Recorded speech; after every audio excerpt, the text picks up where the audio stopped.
Velkommen, kære venner. Lad os da springe ud i det.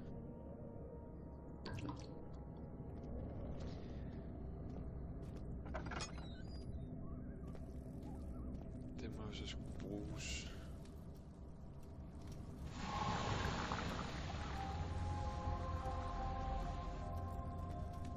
Det fjerner jo så bare ikke lige det hele. Finally. Gad vide, hvad man skal bruge det med fra. He sat down on the casual wall, gasping for air, sweat pouring from his forehead and onto the sands veiled.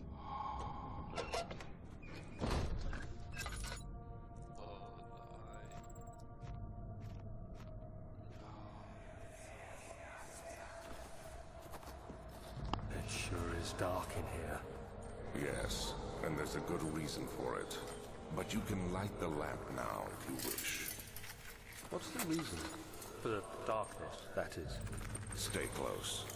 Be careful not to stray. What's the reason? Why is it so dark? Pay attention, Daniel. It's important that you keep going straight and make sure not to stray. Okay.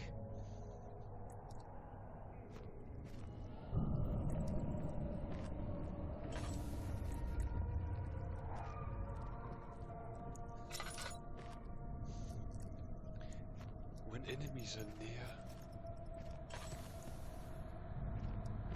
Der er sgu da ikke nogen her.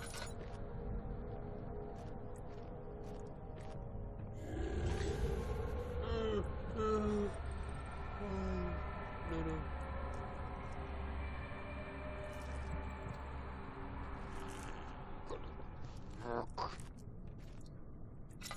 I hate you. Er han der stadig?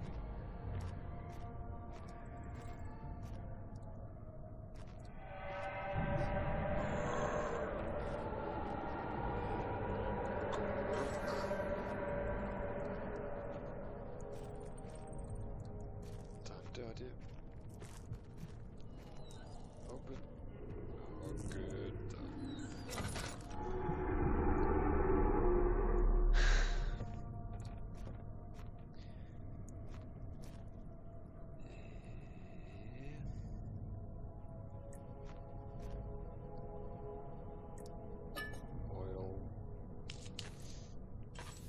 picked up the books.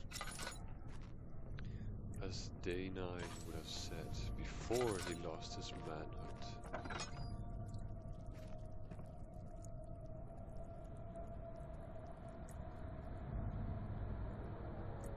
Yep.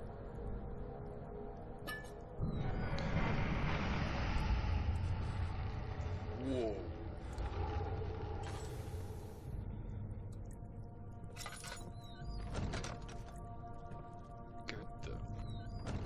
Fuck. 22nd of June, 1839. It's been more than a month since my last entry. After the event inside the underground chamber in Algeria, Professor Herbert insisted I return to England. He said he didn't want to risk forfeiting the entire expedition lest I took a turn for the worse. An excessive decision, in retrospect. But I'm glad it turned out that way. I found my journal this morning in the haphazard collection of things brought home from Africa. Next to it lay the broken stone orb wrapped in cloth. I tried to assemble it, but couldn't. The pieces wouldn't fit together, as if they weren't from the same object. Could I have imagined it all? Was there ever a complete orb? That is the question. Man mode.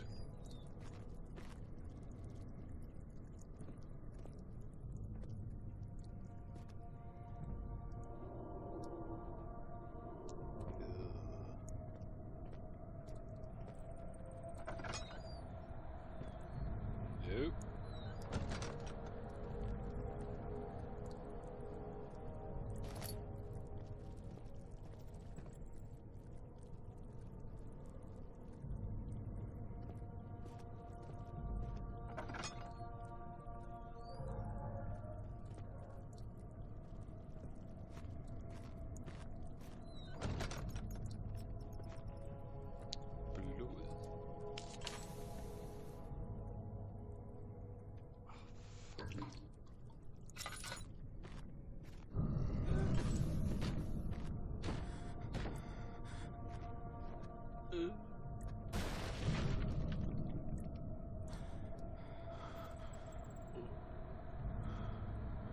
Sanity.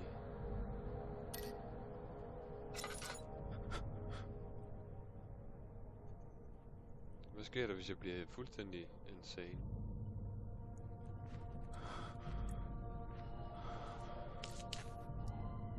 "25th of June, 1839. I feel the need to continue this journal, even though it was intended for my journey to Africa. This must be something very important.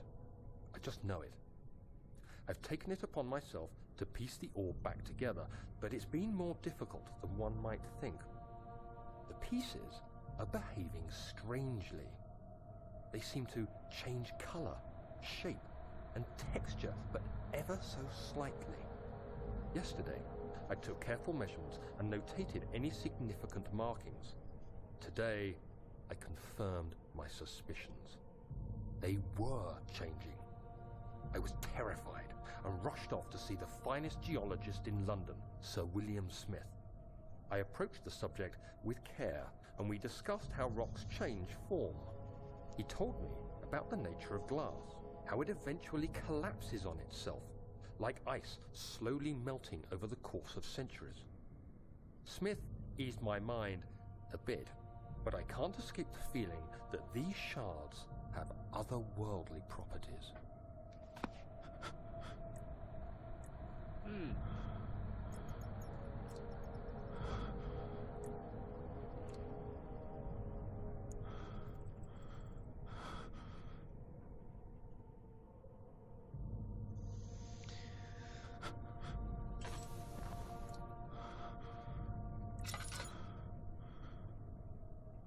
Jeg har ingen idé om, hvad fanden jeg lige skal gøre nu. For at få min sanity op igen.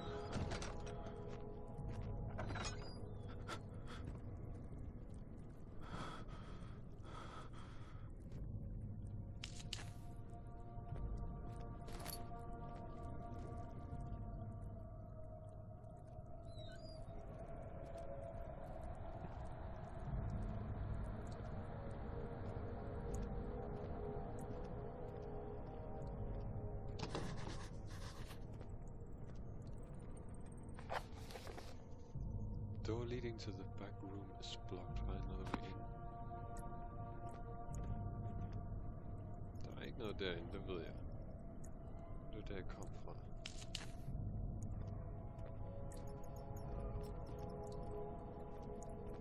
Noget herinde så.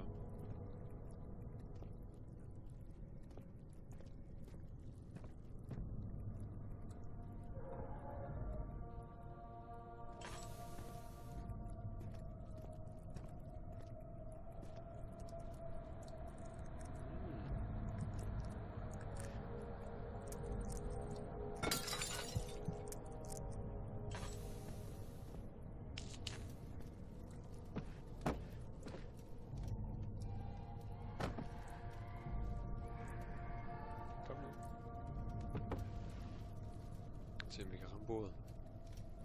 Og det var sgu nok for tungt.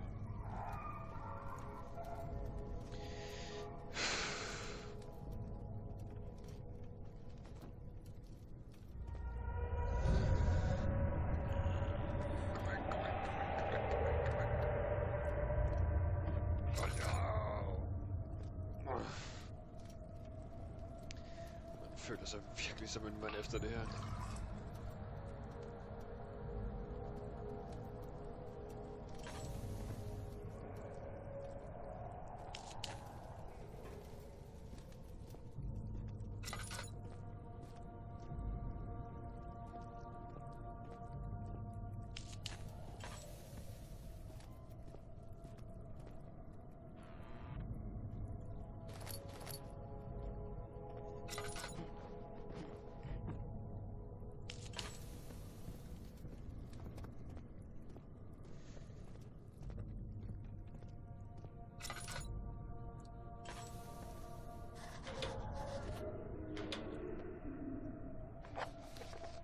The rope won't pull the hatch open.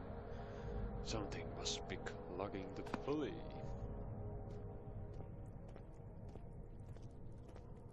there's your problem.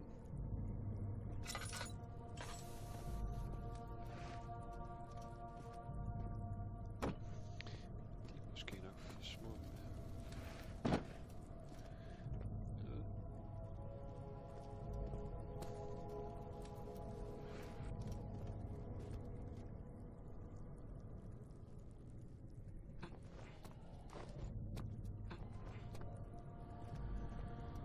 Humping the boxes. Oh, jeg bruger dig.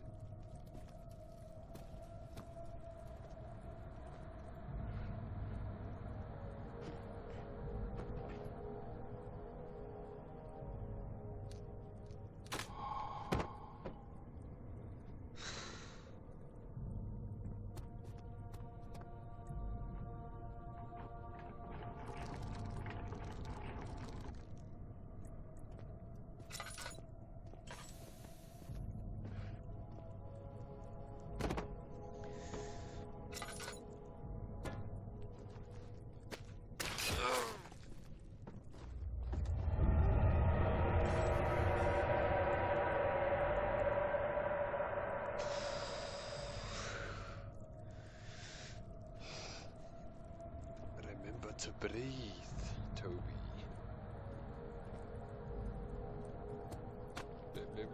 Blip. Cellar archives. He crashed through the surface. The dark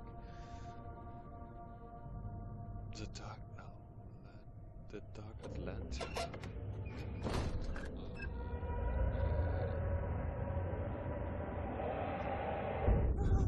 Whoa.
Tid, så vidt jeg husker.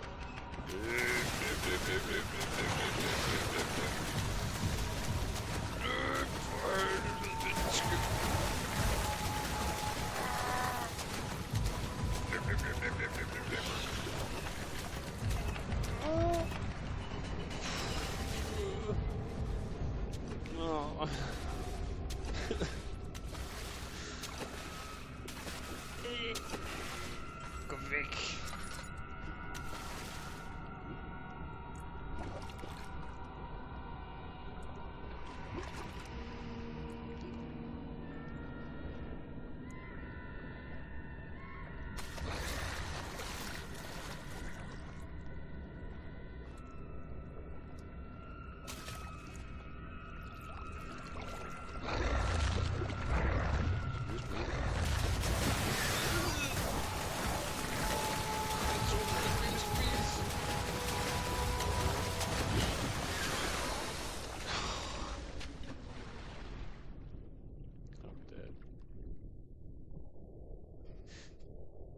That flash can act as distraction.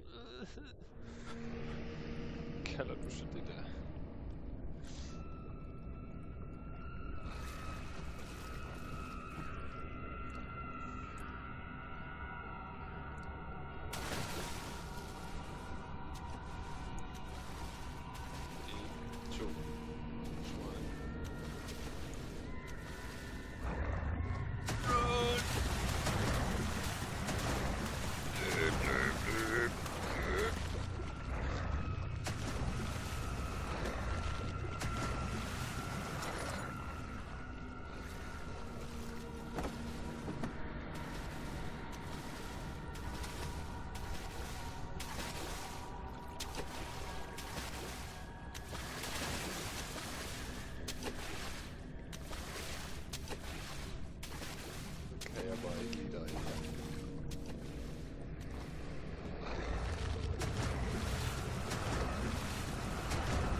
jeg sulten.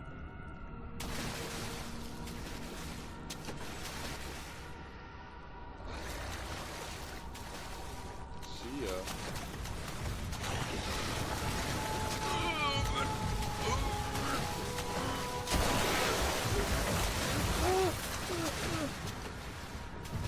Shit.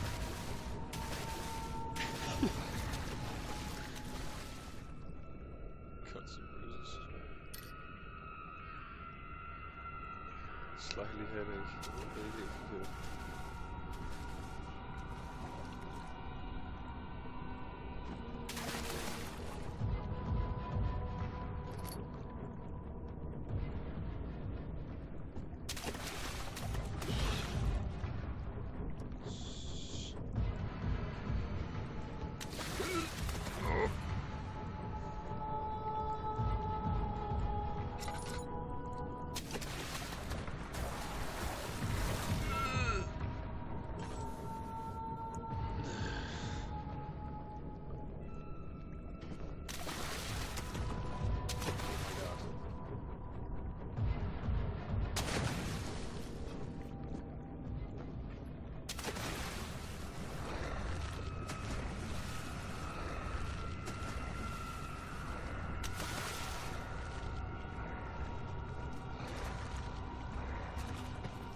Kørt i cirka 20 minutter.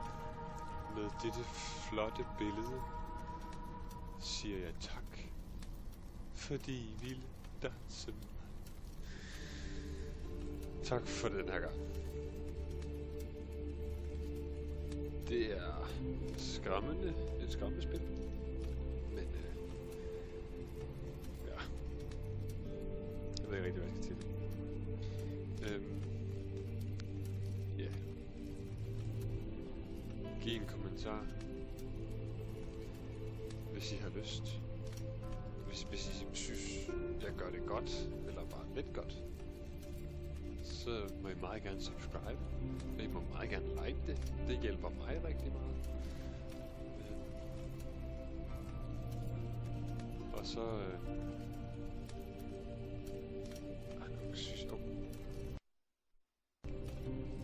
gør vi lige sådan her, fordi jeg skal lige...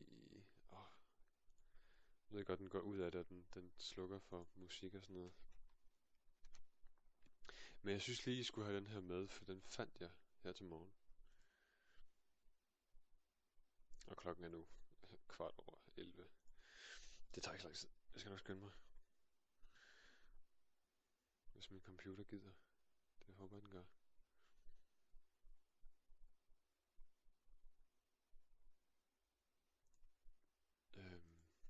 sådan et ordsprog, hvad skal man sige, eller sådan et famous quote, kærlighedsmæssigt, og den lyder sådan her. Being deeply loved by someone gives you strength, while loving someone deeply gives you courage. Det synes jeg er rigtig smukt.